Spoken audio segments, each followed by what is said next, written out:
Today's stories include Grand Theft Auto 6 has been delayed to Kevin's birthday next year. The president of France is Instagramming about Expedition 33. How is that news? And both Jeff Grubb and Sackboy are unemployed. We'll have all this and more because this is Kinda Funny Games Daily.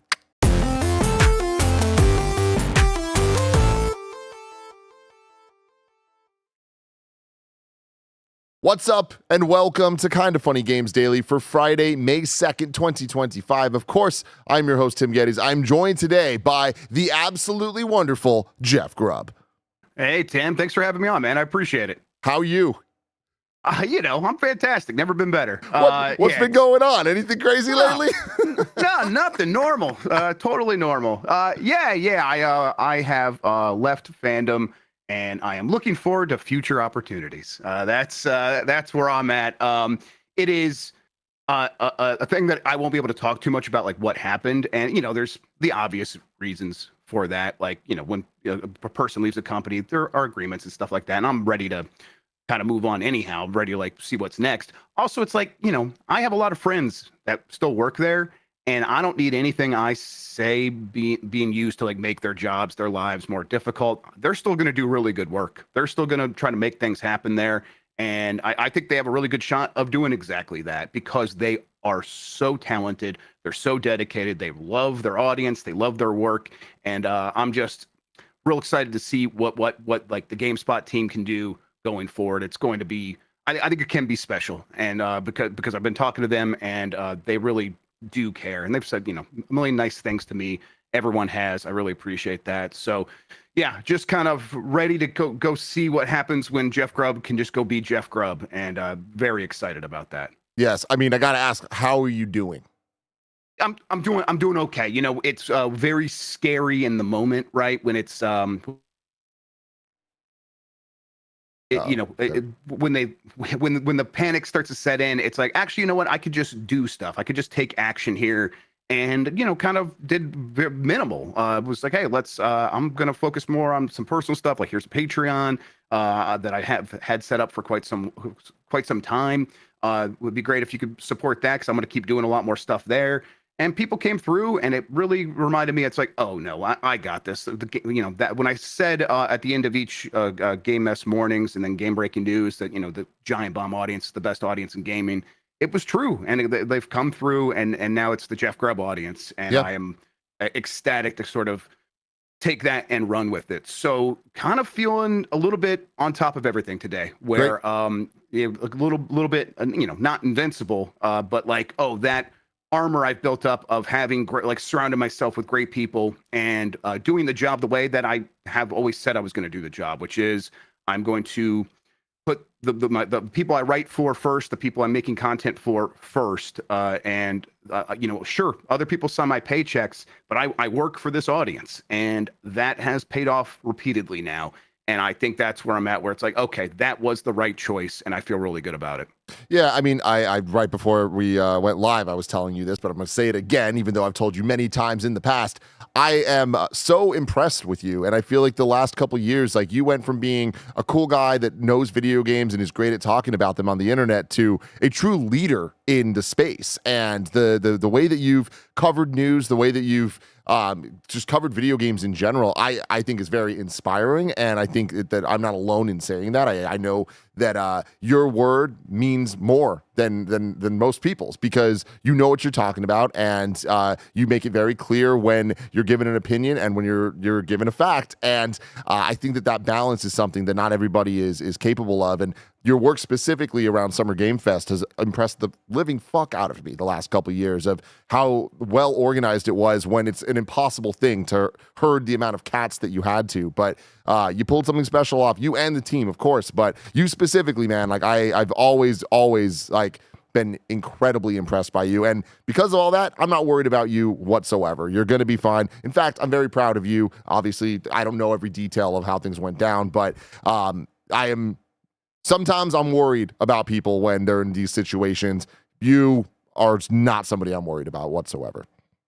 Thanks, man. Yeah, and it's I really appreciate you saying that. It was Summer Game Fest. The doing the Giant Bomb couch was something very special for me. So being able to pull that off and getting endless kind words from people who are really appreciative of what we were doing there has been the best part of the job, for sure. Really was happy to keep that going. And then, talking about games, it's easy because we're all kind of having a conversation with each other, even if we're doing a little asynchronously, like you're doing your show, and I'm like, all right, they made some good points. When I go to do my show, I'll build on that, and then I'll have a conversation. I'll say something and that causes people to talk, and then I hear you guys kind of responding to that on your shows, and we're all doing this in this ecosystem because it's like, I think we realized a few years ago, we're not competing with each other. No one's competing in this space. It's all kind of building on each other. Yeah. It is this space where the more people who care about the way that we talk about games, the better for everybody. So Amen.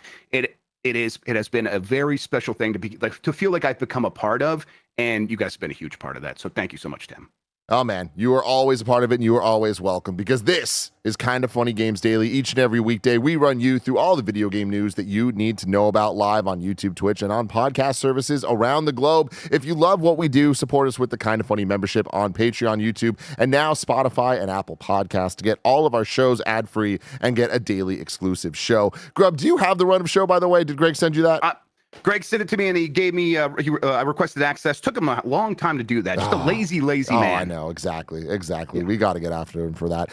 For a chance to be part of the show, submit your thoughts and opinions as YouTube Super Chats as we go. If you have any questions for Grub, please Super Chat them in. A little housekeeping for you. It's a new month, which means a new premium collector's item all year long. We're having Pandamus design a poster for all 11 of the employees, and then the whole group one this month is the Nitro Rifle himself, Andy Cortez. Look for all the Easter eggs in the background there. As you can see, Panda did a great job designing all of us in this super fun Cowboy Bebop Gundam adjacent style. Remember, we are an 11-person business all about live talk shows. Today, after Games Daily, you're going to get our review so far of the Elder Scrolls 4 Oblivion Remastered. I keep seeing Greg play it like nonstop at his desk, so I'm excited to hear what he has to say about that. Me too. And then after that is the season finale of Kind of Funny Game Showdown. Will Greg win? Will I pull off the three-peat? You're going to have to wait and see. Will Andy win? Probably not. But hey, maybe, come check it out. After that is the Spoilercast for Star Wars Andor Season 2, Episodes 4 through 6. And after that, Mike and Nick are closing out the week with more Escape from Tarkov. If you're a Kind of Funny member, today's Gregway is him talking about his Meta Ray-Bans.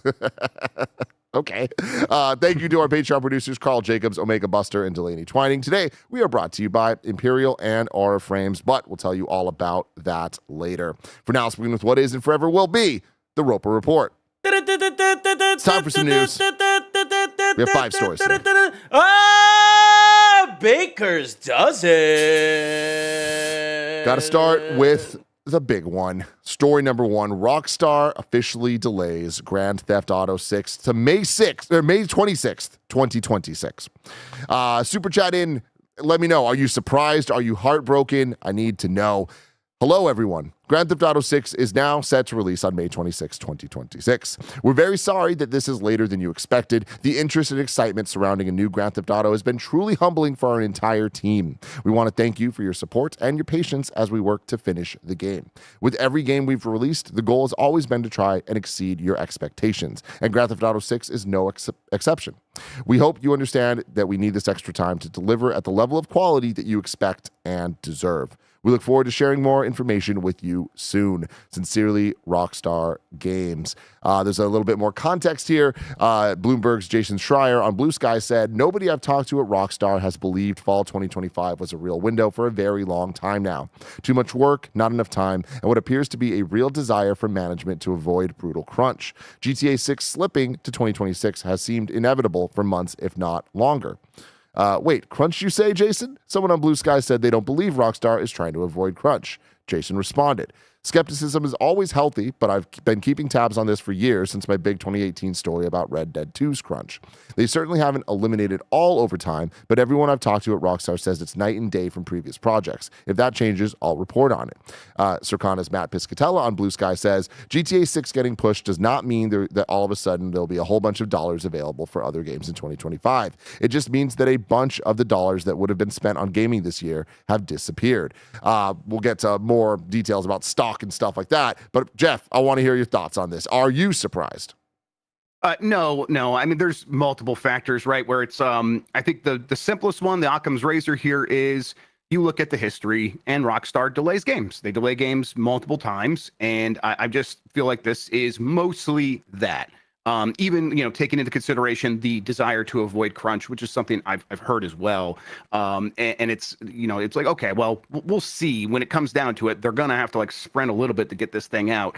But there are other factors too. Like this is, the game they're going to release. And when I say that, I mean like for the next 10 to 15 years, this is the game. They might have a Red Dead 3 at some point, but the thing that's going to print money for them is going to be whatever Grand Theft Auto Online 2 looks like.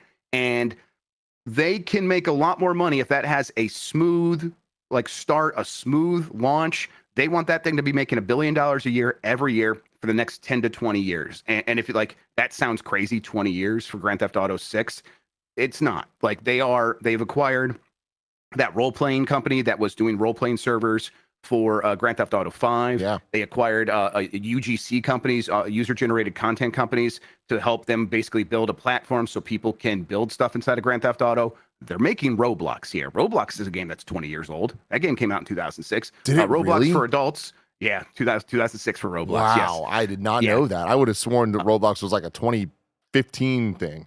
I know, right? But it's been around for forever, and that was from a time when that was a weird thing. Now it's pretty normal. Grand Theft Auto Online 1 and Grand Theft Auto 5 been running for more than 10 years now. Yeah. So the idea here is let's make sure this has a smooth launch, because if it's catastrophic, that is going to hurt us big time in the long run. Obviously, they'll be able to push it, bring it back. It is too big to fail at a certain point, but they don't want to fail. They want to get it right, because that is more money in their pockets right away, and they don't have to spend years sort of fixing something when they could have just got it right in the first place. So I think that's a big motivating factor here, beyond what I believe is a pretty honest desire to avoid crunch. Joshua Mills super chat saying, I say 50-50 chance it gets delayed again to fall 2026. Would that surprise you?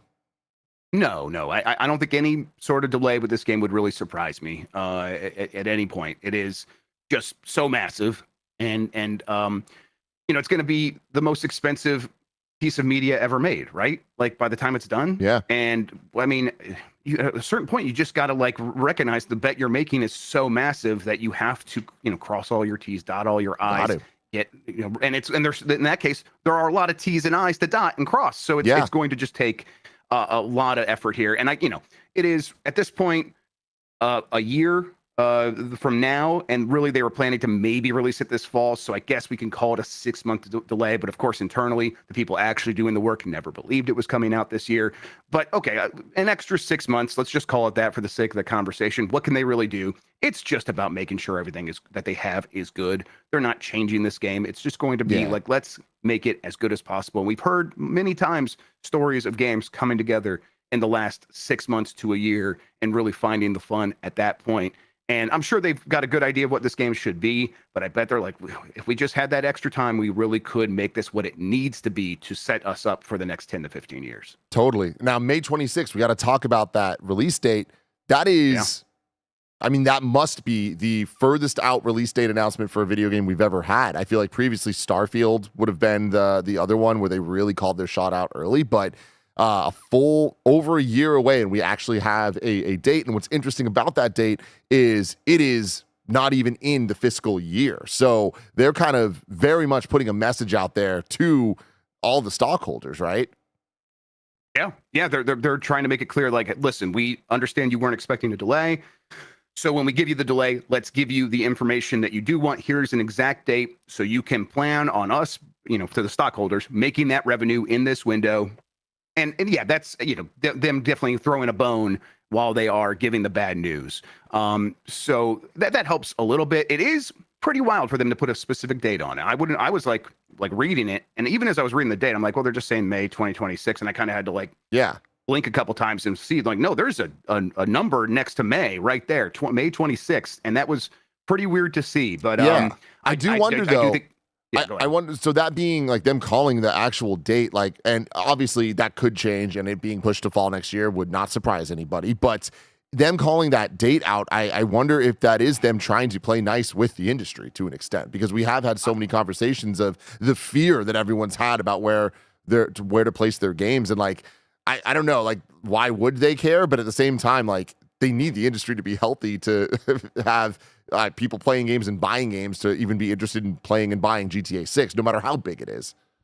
I mean, they're going to have people in their ear that they do partner with. Rockstar doesn't need anybody, but that doesn't mean they don't actually partner with anybody. And there's likely a co-marketing deal, probably with PlayStation, maybe with Microsoft, but I would bet it's with PlayStation. And when those conversations happen, there's probably someone, up high who talks to the people that go in those meetings, say, hey, if you could you get us a goddamn date for when this thing's coming out just to help us out over here? And when we started getting some dates in the last couple of weeks with like those Take-Two games, picking a date, and then Ghost of UK. Yes, it's like, okay, I bet they've gotten some news. And to me, it sounded like, well, they're all kind of bunching up here in the earlier part of, before fall, really, so that they can get out of the way of Grand Theft Auto 6 launching this fall. That's kind of how I was reading it. So that's only the reason I'm a little bit surprised. It's like, oh, they are just picking the dates they probably wanted anyhow, because they did get word that this game is very likely getting delayed to 2026. And yeah, so them giving a date now and saying, hey, the rest of the industry, here's what we're really aiming for, and we're getting very specific so you can let you know we're pretty confident. So if you do want to work around us, here you go, stop bothering us. It's a nice gesture. I want to get into the stock conversation here. On the heels of this news, Take-Two stock stumbles, Strauss Zelnick reassures. This comes from Wesley Inpool at IGN. Earlier today, Rockstar announced a significant delay to GTA 6, which is expected to be the biggest entertainment launch of all time. And that's not hyperbole. That's just so wild. No. It was due out fall 2025 on PS5 and Xbox Series X and S, but will now release on May 26, 2026. That's a shift from Take-Two's 2026 financial year to its 2027 financial year. Early trading in Take-Two stock saw almost 8% fall in value at the time of this article's publication. In a statement issued on the corporate website, Take-Two reiterated its expectation that the company will achieve sequential increases in and record levels of net bookings revenue in fiscal year 2026 and 7. Zelnick himself commented, saying Take-Two backs Rockstar in its decision to delay GTA 6 and told shareholders the company expects to deliver a multi-year period of growth. Quote, we support fully Rockstar Games taking additional time to realize their creative vision for GTA 6, which promises to be a groundbreaking blockbuster entertainment experience that exceeds audience expectations. While we take the movement of our titles seriously and appreciate the vast and deep global anticipation for GTA 6, we remain steadfast in our commitment to excellence. As we continue to release our phenomenal pipeline, we expect to deliver a multi-year period of growth in our business and enhanced value for our shareholders. Yeah, it's Take-Two's got plenty of games coming out this year. They'll figure it out, whatever. Remember, like this money that they were putting on the books was something that they were promising last fiscal year. They've been kind of like just gesturing to investors for a while now that this is happening. And then that's shifted to this fiscal year, the one we're currently in. And they were making a lot of big promises because they're like, we have Civ 7 and we got Borderlands is back, and we have the Mafia. We got a new Mafia game, and then the crown jewel is going to be there to really put a spice on top of everything. And things change. They're going to have to explain that to investors, and their stock price did take a hit. But this game's going to come. And if you're going to want to get on the Take-Two train as an investor, well, then now's the time, because Grand Theft, no matter what happens with Grand Theft Auto, even if we were talking about that catastrophic launch that hypothetically could have happened if they rushed the game or whatever, even in that case, it was going to make all of the money. It was going to be the biggest entertainment launch in the history of the world. So that money is on its way. And I get investors being spooked. They are the most frightened people in the world. But at a certain point, it's like, what do you think is actually going to happen here? And they want those short-term gains. So that's what this is about. We've had so many conversations over the decade about Grand Theft Auto 6, but one that we've had a lot recently is this being the first new GTA in over 10 years, but first new GTA Online experience in over 10 years. Yeah. Right now, Grub, do you think that GTA Online and GTA 6, whatever forms that look like, do those launch together on May 26th? Or is it just the single player side or whatever, and the online comes a couple months later or something? Yeah, I mean, I think they really do have the leeway to do it however they want. So I wonder how they even game that out internally when they try to figure out what is best. I think that they probably want to launch them at the same time if possible. But I think if they came up with a game plan to launch it later in the year, like the online component, with promises, when you buy the game and it's like, hey, it's coming, just hang in there. They could make that work as well. People are going to want to spend a few weeks to months really playing the hell out of that single player game.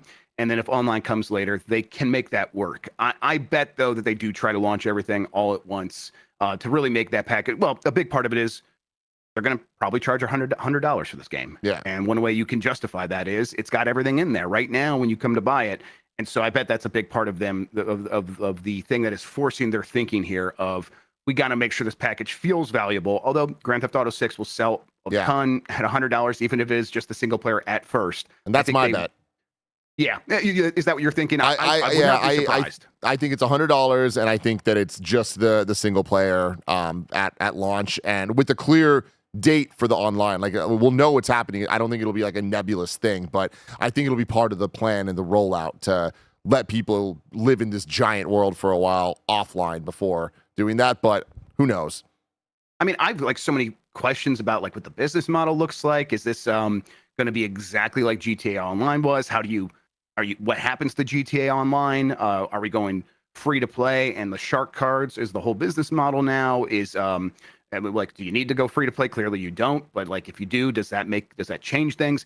I bet they have so many questions themselves about like, what is the best way to handle this? And there is probably no one right answer. There's just like different paths for them to take. I imagine though that they go the route up front that like gives them the most leeway to like change things later, which is you include it at a premium price in the package, and then if you want to go free to play later, you always can. True. So that's probably the route they go, but boy, they have a lot to explain about how all of this works, and now we're further away than ever from finding out those answers. Yeah.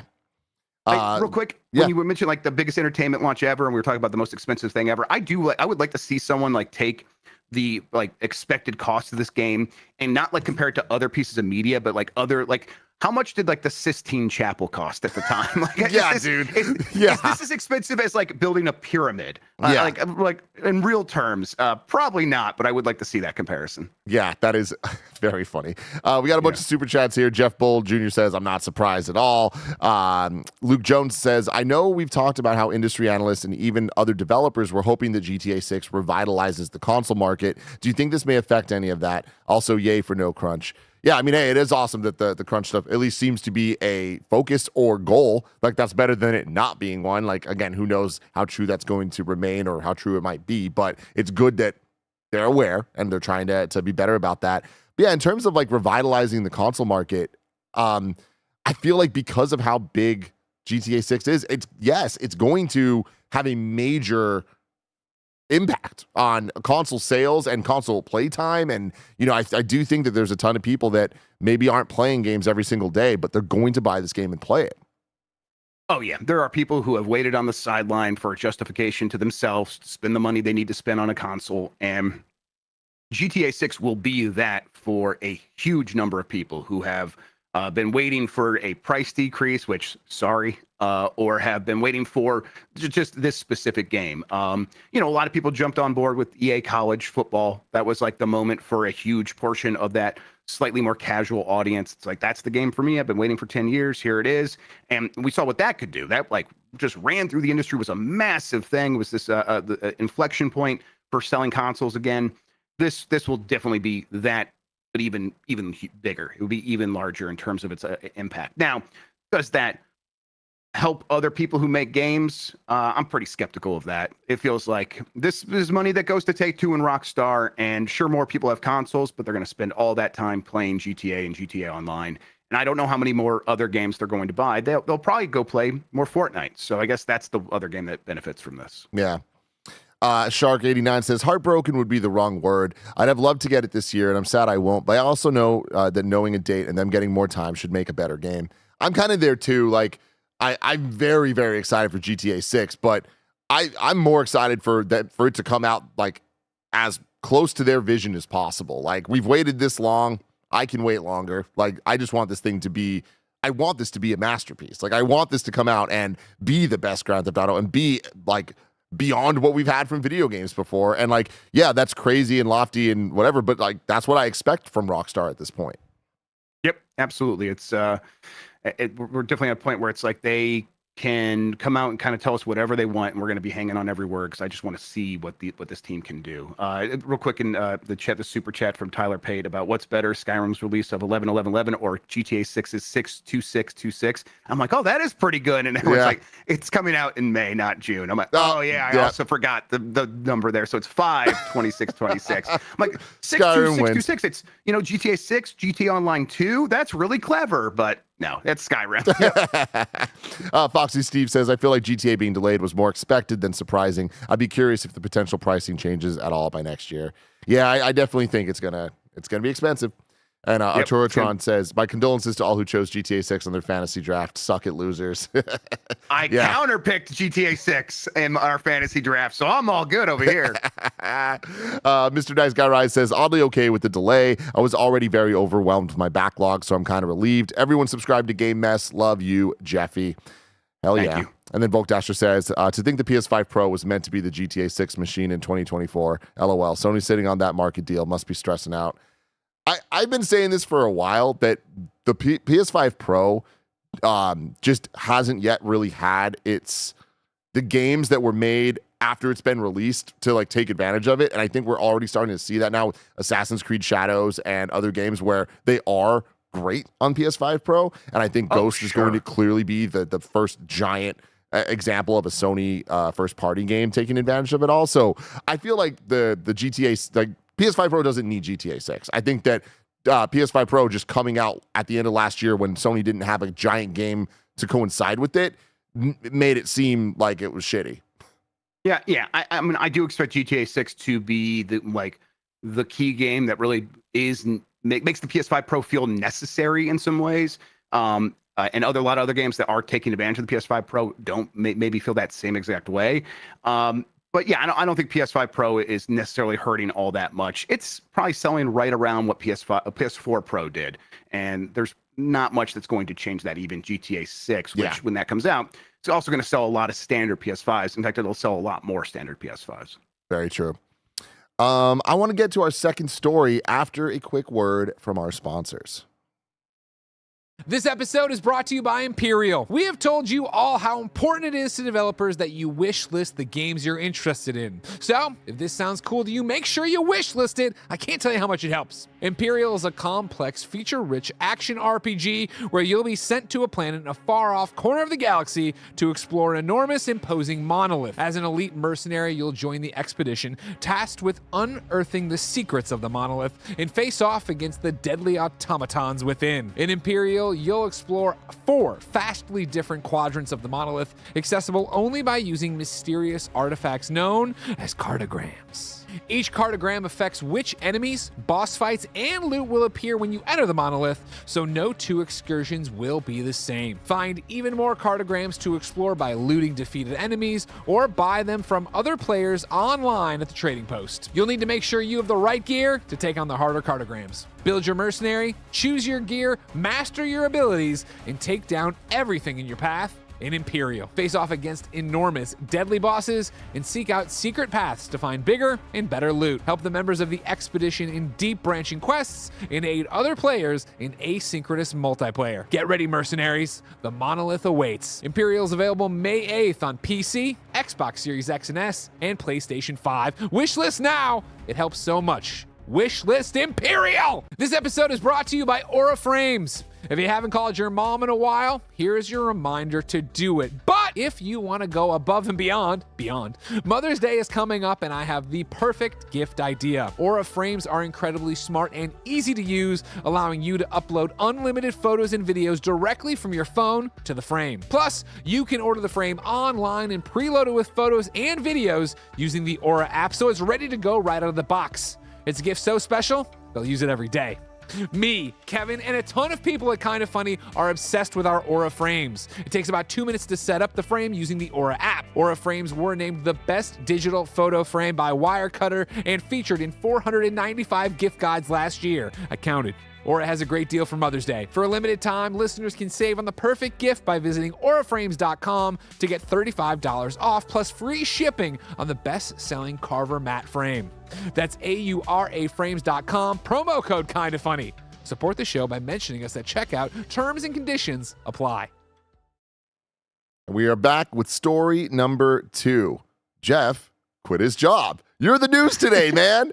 We talked about this yesterday, but if you're out of the loop, Ethan Gatch at Kotaku says Giant Bomb's future is uncertain following a showdown with parent company Fandom. I love how they put that. You know what I mean? It makes it sound so epic. Fandom, which also owns GameSpot, over editorial interference. Creative director Dan Reichert announced on a recent live stream he would no longer be appearing on the Giant Bombcast, and co-host Jeff Grubb confirmed on social media on Thursday he's no longer with the company. Giant Bomb content is currently on hold while Fandom engages in a, quote, strategic reset and realignment of our media brands, it confirmed to Kotaku. Needless to say, I will no longer be contributing to Giant Bomb, Mike Minotti wrote in a separate post. Nothing but love to all the wonderful people from there and GameSpot. Jeff was a workhorse and a hero for the way he shouldered so much responsibility there, and I'm furious with the way execs treated him. The news follows an ominous pause on Giant Bomb streams at the end of April and the takedown of an episode of the Giant Bombcast from YouTube this week after the host mocked apparent, quote, brand safety concerns recently foisted upon them by management at Fandom. Then in a live stream on April 30th, Reichert, a member of Giant Bomb between 2014 and 2020, who returned in 2022, announced he would no longer be appearing on the show and had no interest in Fandom's vision for Giant Bomb's future. Quote, as you know, we've temporarily paused Giant Bomb live streaming, and that content is currently available on demand for our audience, a spokesperson for Fandom told Kotaku in an email. We understand this programming pause isn't ideal for our audience, but it's part of a strategic reset and realignment of our media brands. We have some creative ideas for the future of Giant Bomb that we're actively working on that we'll be able to communicate more about soon. And then since we were live, Giant Bomb issued a statement saying, we understand your frustration and appreciate your patience. We're actively exploring creative directions for the future of Giant Bomb and look forward to sharing more with you soon. Jeff, I know we talked a little bit at the top of the show about this, but within the context of all of this, what do you have to say? Yeah, I can only speak for myself, and even then can only really say so much. But I'll say that I really loved working at Giant Bomb, and it was a privilege. It was something that I did dream about. It was awesome to make it happen. It was never perfect. But I've never worked a perfect job, so what am I even talking about? It was really awesome to be a part of. Big part of that was getting to work with the people I got to work with, who I continue to just think the world of. These things, they happen, and I don't think it's out of pocket to say corporations do struggle to figure out like what they want from their media businesses. That's a pretty common thing. I don't think that's unique to Fandom. I think that's across the board. It's a weird space to be in right now, and I don't envy them having to try to figure that out. And so part of me is like, hey, cool. I don't have to now. You guys can go do that on your own, and I will go do Jeff Grubb stuff. And that's been where that's where I'm at right now, where it was difficult to kind of go explain things to my friends first, and then when I got a chance to talk to my wife, explain things to her, and the thing is, like, everyone's like immediately like really supportive, because it turns out like a lot of people believe in me more than I even believed in myself, and that is everything. It really is. It's huge. And then explaining things to the kids and having them like, oh, you're 6, so you're not going to care about this. And she's like, no, I'm going to cry now that you've told me you don't have a job. And I'm like, okay, listen, let's just talk about this. This is, bad things happen, but it's also like an opportunity, and I'm going to be fine. And I promise you're going to be fine. And it was this moment of like, okay, when I started having to explain it to a 6-year-old, it's like, oh, I've got this. You got this. I got plans, I got ideas, I got people who love me, and we're going to go out there and we're going to get this done. And it's just kind of exciting at this point. I'm really happy to be where I'm at, and I love being a part of games. There are a lot of dweebs out there that try to make it suck, and we kind of all stand against that. We've beaten them back so many times now, that standing around with the cool people, the people that get it, the people that want to make it fun and want to focus on that, or don't even want to make it fun. They want to think about it and have something to say about it. And those people are out there every day, and they are looking for their community. And I just want to keep building that and providing one more little pocket of a space for them to do exactly that. And that's the plan. Yep. Amen, man. Couldn't have said it better myself. Dcash super chats in saying, please support Indie Games Media, everyone. Love to Grub and the whole Giant Bomb team. Also, shout out to Mike Minotti, probably the best friend anyone could have. Yeah, that's he's a good dude. He's immediately just saying all the things I needed to hear, and yeah, he's a real one. Yeah, definitely. I love him. Every time I get to hang out with him, it is a freaking pleasure. Yep. And then we got Dan V says, this is to help pay for Grub's massive appearance fee. So thank you for that. And then there's just a lot of love for you, man. Jordan White says, was going to listen to this episode later, but I just heard Jeff Grubb was co-hosting. Had to quickly jump in and say, love you, Jeff. Thank you for being one of the main reasons why I listen to gaming news, along with Kind of Funny and Xbox Era. Go Blue. Thanks, Jordan. 62 Mike says, Blue. Big up, Kind of Funny for bringing Grubb on today. Love you all. Yep. Cognitive Clip says, love to see Jeff on here. Metroid sickos unite. Hell yeah. Let's go. Metroidvanias. There are dozens of us. You know what I mean? Yes, that's right. Yep. Hey, the developers, free advice. Just make it a Metroidvania. It won't sell, but boy, am I going to love it. I love that. And then Graham of Legend says, support Jeff Grubb, support Kind of Funny, support independent media. Love y'all and what you bring to the community. Thank you so much for that, Graham. And Mr. Hawk says, may not be as big as Giant Bomb and Polygon, but Triple Jump just announced today they're closing down. Just an awful week. God, that is unfortunate. I'm not too familiar with them, but I've watched the videos a couple times, and that sucks, man. That's a bummer. Last one here is Rob Messick says, little bit of birthday tax love, and thank you so much for entertainment on my long commutes. You guys are the reason I got back into video games. Thank you so much, Rob, and happy birthday. Yeah, happy birthday. Let's get to story number 3 here. We love Expedition 33, and so does the president of France. This comes from Chris Scullion at VGC.news. French President Emmanuel Macron has praised Clair Obscur Expedition 33 for its success. The game's official Instagram page posted a bilingual message on Thursday, thanking players and referring to the game's French heritage. What a crazy week. Thank you to everyone. It's been 7 days since we launched Clair Obscur Expedition 33. What a pleasure it's been to see players from all over the world experiencing the game. We hope you enjoyed spotting the nods to our home country throughout. We're proud to share this adventure with you. They're so subtle. I'm sorry. I didn't mean to interrupt. The subtle nods to France. All right, I'm sorry. Keep going. That's hilarious. Macron replied to the post from his own official Instagram account, praising the studio for hitting the 1 million sales milestone so quickly. 1 million copies sold and currently one of the highest rated games in history. And yes, it's French. Congratulations to Sandfall Interactive and all the creators of Expedition 33. You're a shining example of French audacity and creativity. The game was released on April 24th, has enjoyed widespread critical appeal with a Metacritic score currently standing at 93. The game sold more than 500,000 copies in its first 24 hours, and 2 days later passed the 1 million units shipped milestone. This number doesn't even take into account any of the Game Pass stuff. Jeff, are you playing Expedition? I am, and I played the preview build that they sent out a few months ago, and immediately I was like, yep, this is it. People are gonna lose their minds for this game. It is one of the reasons why when all the sort of concern around Oblivion launching, like this is gonna bury this game, I'm like, don't worry, y'all. It's gonna be awesome. It's gonna be fine, just fine. In fact, it's gonna break through. I was like, it'll sell 1 million copies in 2 weeks. Took a day or something like that for it to hit 1 million copies. It just has the juice. It is a game that fully understands what it is, and then when it understood what it is, and we know how to get the most out of that. The combat is so exquisitely designed. Everything flows into everything else. Everything pops off the screen. Everything feels so good to do. And I mean, like, everything. And it's like, I'm so excited to just get back into combat. And then it turns out, great story, great writing, great performances, a really great look. All of the overt Frenchness, the Francophileness of it, I guess it's not Francophile if they're actually French. So the overt, proud heritage that they put into their game is also fantastic. I'm like, I can't just wait to see what they're going to do next. Oh my God, a mime? Are you serious?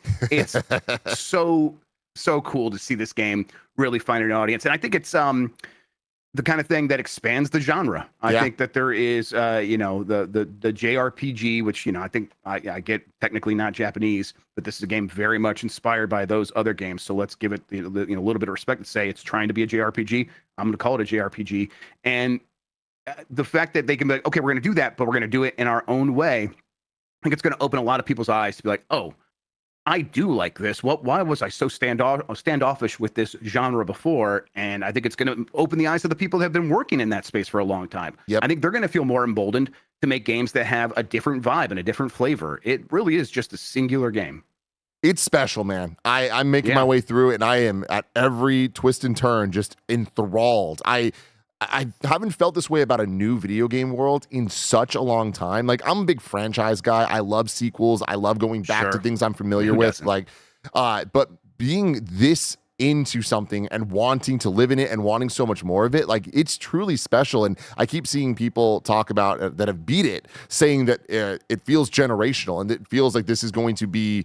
My friend Professor Noctis on Twitter was saying that he thinks that this is going to be the Final Fantasy VII to a new generation, and I buy it, man. Like, there's something about these characters and the gameplay and just the story too about the game being made, like the team and their passion and the price point. Like, they just kind of nailed everything about this game, and I'm so damn impressed by that. And going back to the French stuff, I love the style of this game. Like, there's a swag to this game that I've never experienced in any other medium, honestly. Like, I didn't know that the French had it like this.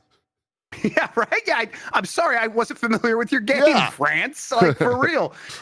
It's all that, right? And it's I think it's a wake-up call that while we are having all these conversations about what is the future of games and can these publishers that are massive make this make sense. Ubisoft employs, 14,000 people plus, and they make more, like, less money than they've made in a very long time. This thing is just waiting to implode. What's going to happen to these big games that we expect from these big companies? And it's like, look, the reality has changed on the ground. The engines are there, and they're mature, and people know how to work with them, and they can get more out of them than they've ever gotten before. The democratization of the tools has happened. And now there are several genres where we've seen this happen, where they go away, and then indie teams or smaller teams, or just nothing compared to the 500, 600 to 1,000 people that make a Ubisoft game or whatever. These smaller teams can enter these genres and plant their flag and say, we're doing this now. We don't need the biggest teams in the world to do it. And it's this breath of fresh air. It's this relief of, oh, these games aren't going to go away. They're just going to come from the bottom instead of from the top. Yeah. And that's like, oh, my hobby is safe. We're good here. They're charging less money than for games that should be, that should be this price. And it's on Game Pass. Hitting this price. Yeah, and it's on Game Pass, right? It's just got everything going for it, and it's I think it's going to be special long term. We're going to look back at this as a moment in gaming. Yep, I totally agree, and there's something about it too that it's all of the elements lined up, but it all comes back to, this is a game made by people for people. Those people are specific.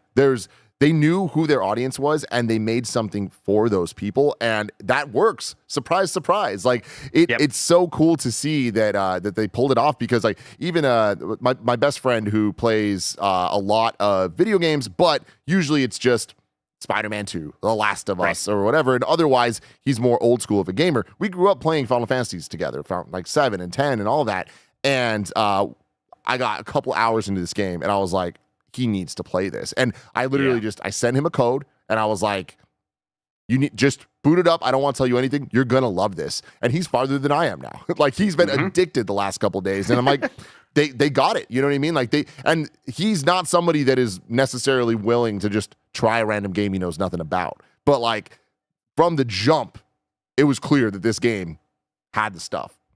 Yep. Yeah. And people in chat point out this game got a lot of help from outside studios, and that's true, but that's true of, like, big teams as well. Like, when you read the credits of something like, 1,000 people worked on this game, then you'll get to the point where, like, and also we got help from this studio, and that's an external team. Like, that happens on every game of every size. So it's like still working with a core team of around 30 people, and then getting contractual help from the outside. It's still a very different thing. Yeah, than, absolutely. 1,000+ people working on a game that are all employed by Ubisoft. Yeah, I'm super impressed by this. Mikey Mogg says, as someone who has only played Pokemon for turn-based combat, I love Expedition 33. I can't stop thinking about it when I'm not playing. Hell yeah. Dolphin Corn says, Expedition 33 is my favorite game of all time now. I love it. And like that's wild, but I mean, I also am not going to be surprised if years from now, you're not alone, Dolphin Corn. I do think this game's going to hit like that for people. Story number 4. Did PlayStation fire Sackboy? We have to get to the bottom of this. This comes from Vikki Blake at IGN. He works for me now. PlayStation seemingly pulling its one-time poster child Sackboy from its marketing materials. As noted by Real Radic, Sackboy was notably absent from the PlayStation Productions banner at the start of the Until Dawn movie, although most of his peers like Astrobot, Nathan Drake, and Aloy still have a place. I can confirm after seeing Until Dawn that Sackboy's not in the PlayStation Productions intro anymore. I don't like this era of Sackboy erasure. Once upon a time, Sackboy was the golden child of PlayStation, becoming a mascot for the brand in much the same way Sonic is associated with Sega and Mario represents Nintendo. I wouldn't go that far, but I appreciate the sentiment. Now, however, Sackboy hasn't starred in a PlayStation game since 2020's delightful Sackboy: A Big Adventure. I would agree that game was delightful. He's not Sackboy anymore. He's Sad Boy now, teased another. While others lamented, why can't Astrobot and Sackboy coexist? Others had a more measured reaction. Sackboy being erased from the PlayStation Productions logo does not mean anything. DreamWorks also swaps out characters in their logo montage sometimes, said another. Jeff? Yeah. What do you think? I mean, they are de-emphasizing Sackboy for sure. Like, I mean, that's the studio Media Molecule, right? I can't remember the exact fate of them, but are they still a going concern, or they're still going? I can't. Right, but yeah, there was still right. They had right. Okay, the Dreams is done, and I think that there is no evidence that they are like, all right, and that's because we're returning back to Little Big Planet or Sackboy or anything like that. So. Yeah, I think they have maybe moved on a little bit, and that doesn't mean Sackboy is like done for good or fired and never coming back, will never show up again. I mean, it was in Astro.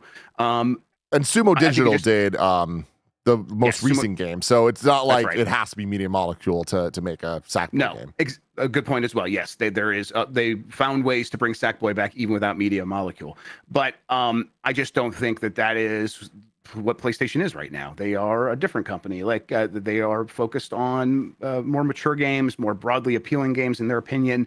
And I think Sackboy just doesn't necessarily factor into that. Again, that doesn't mean that they're going to toss him out. It just means like when they're spending money building an intro and they got to pick the characters you're going to put in there, I think Sackboy is in like that lower tier now. I think that's all that means. Yeah. I know this is probably not going to be a popular opinion, but good fucking riddance. I don't give a shit about this little sack. Never liked him, never will. Enjoy Little Big Planet. Really enjoyed the Big Adventure game, but at the end of the day, nah. Is this your like? You also don't like the Astrobot design, right?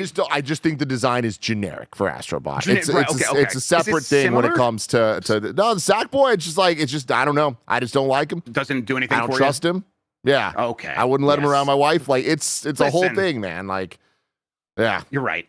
I wouldn't ask him to watch my laptop at a coffee shop. You're right. I would like Sackboy, please. No, thank you. My kids love Sackboy. That Big Adventure game, they love that. They love dressing them up. So my one kid thought he's a meep and like wanted me to get a Sackboy doll and all this stuff. So there is some love for Sackboy in this house. And I appreciate that. Just not in this house. Not for me. Oh yeah, I was never a Little Big Planet guy, so I'm all right with this too. It's weird how they how they decide this. There was a banner that they would have on the PlayStation website like a couple years ago, long after Bloodborne was came out, and it was like deep into the hey, they should do something with Bloodborne, and they put the hunter from Bloodborne back into that image at one point. It's like, are you doing something with Bloodborne? And like I knew they weren't doing anything with Bloodborne, so I'm like, this is weird. But it's like, well, they still want people to know we're the Bloodborne company. Yeah. And I just think that's like, oh well, Sackboy. I don't think they care if people consider them the Sackboy company anymore. Yeah. I mean, at one point, Little Big Planet, Sackboy was big, huge even, some would say. Yeah. But if I wanted to know about something really small, Jeff Grubb, where would I look? You'd go to our last story, the Wii News channel, where we cover all the small news items you need to know about. It's true. GameFly subscription prices have increased for new and returning accounts. God, prices going up left and right for everything. When do you think the PlayStation was still a thing? I know, that's true too. When do you think PlayStation raises its prices for hardware? I mean, let me check my watch. I mean, it's like any minute now, right? Like, yeah. I just think that they were waiting to find the stabilization of the tariffs, so they knew how much to raise the prices by in the United States. Totally. Destiny 2 reveals coming. Join us Tuesday, May 6th at 9 a.m. Pacific as we reveal the Edge of Fate, an upcoming year of Destiny 2.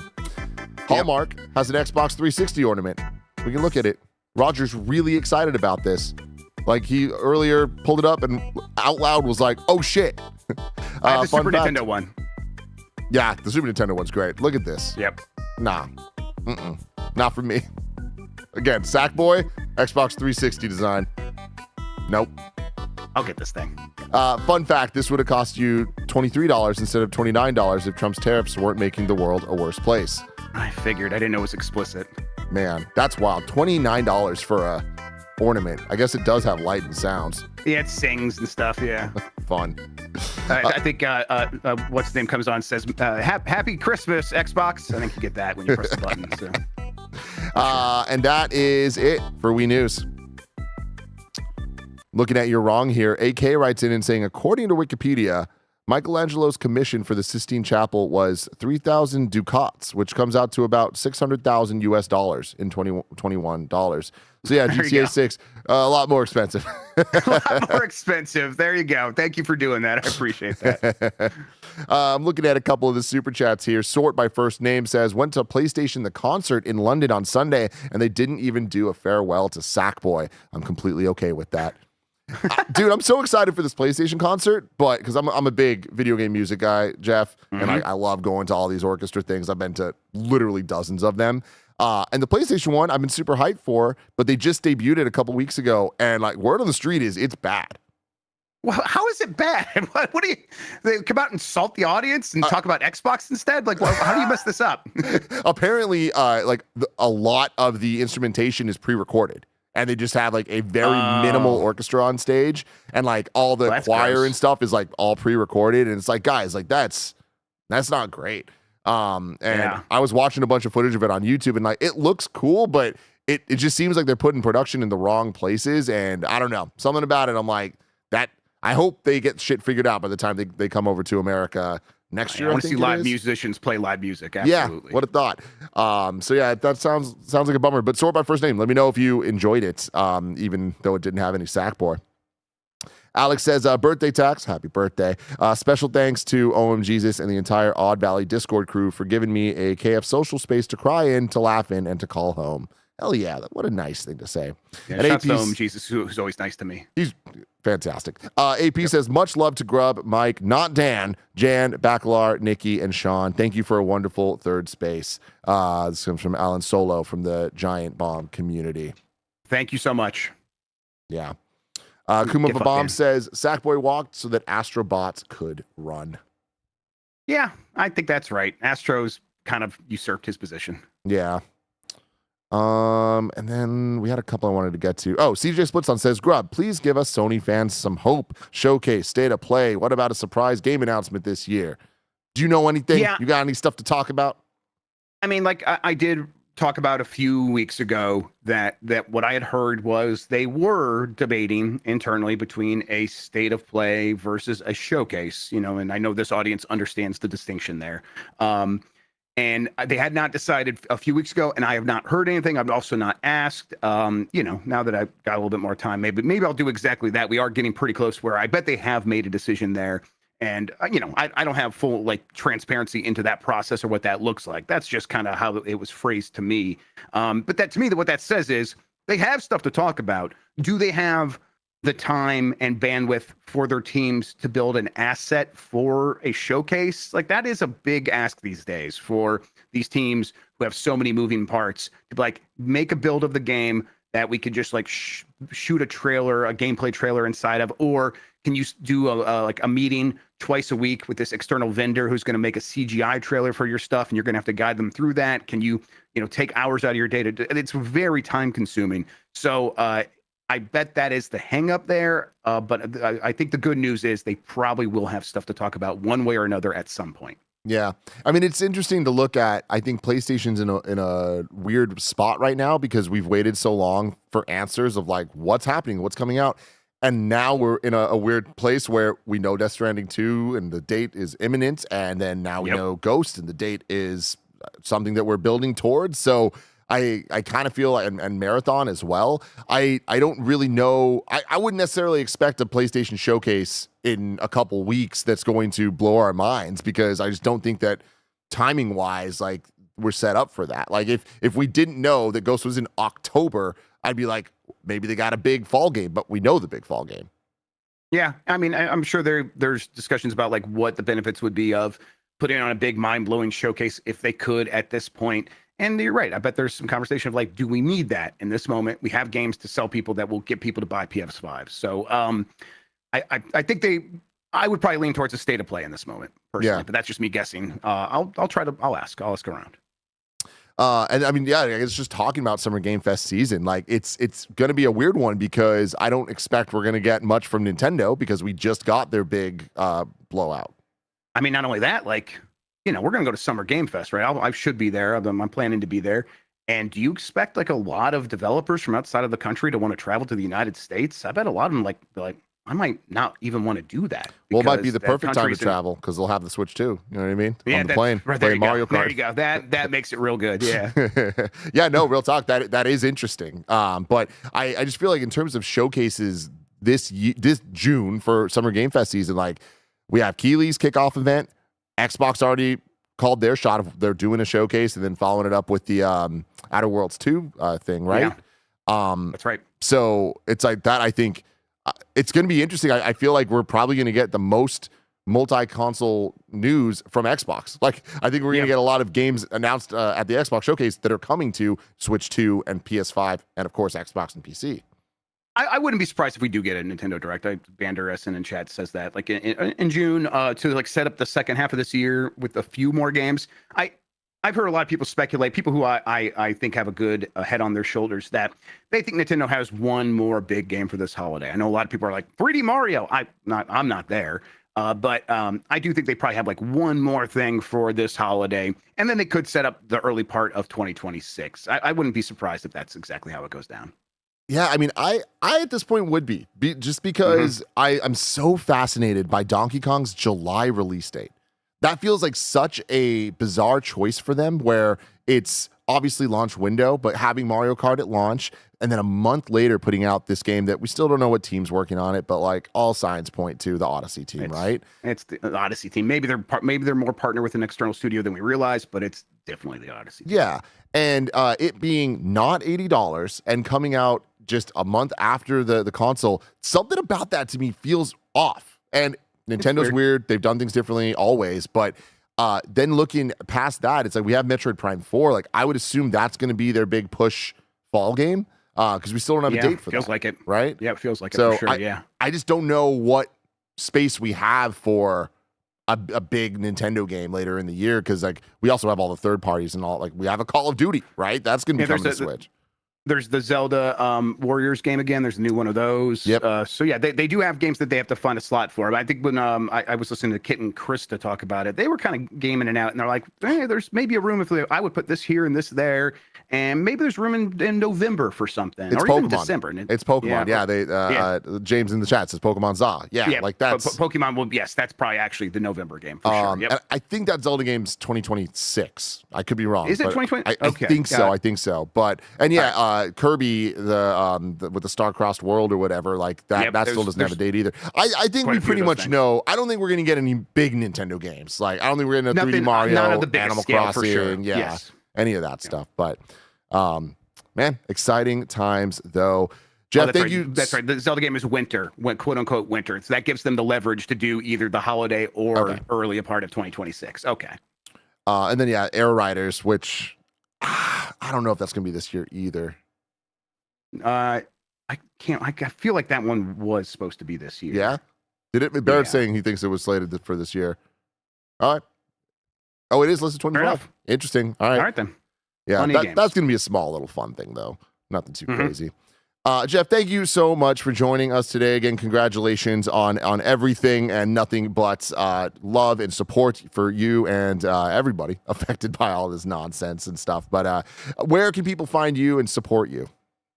Yeah. If you want to support, I would appreciate it. It's patreon.com/GameMess, GAMEMESS. That is the primary way to do it. We're going to keep making stuff over there.